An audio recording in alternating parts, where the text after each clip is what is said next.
यो गोठोरी अझै पनि यहाँ धानहरू छ। यो बाटो अहिले चल्दैछ, देख्नुहुन्छ सुन्दर दृश्य छ कि।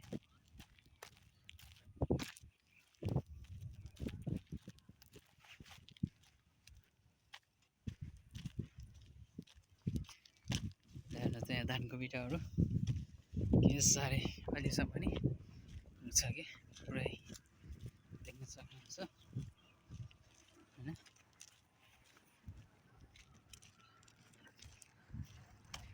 घुमाउरो घुम्ती बाटो पनि छ।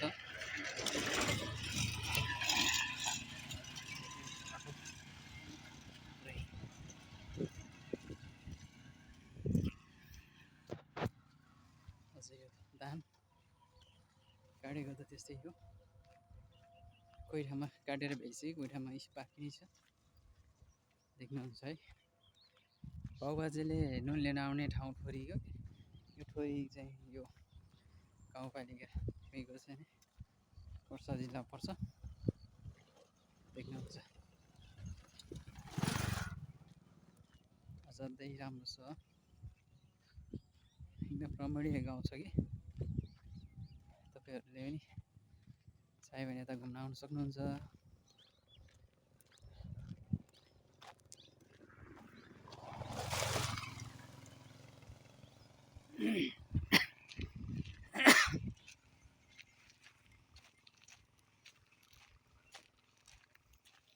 पानी हल्का हल्का टाइममा नपर्नाले यस्तो छोटो छोटो छ है धानहरू चाहिँ, देख्नुहुन्छ।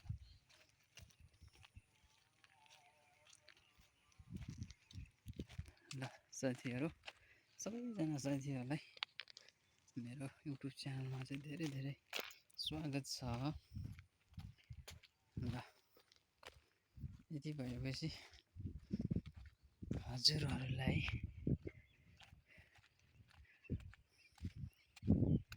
मेरो च्यानलमा सब्सक्राइब गर्नु भन्न चाहन्छु। कहाँदेखि हेर्नुभएको छ भिडियोहरू।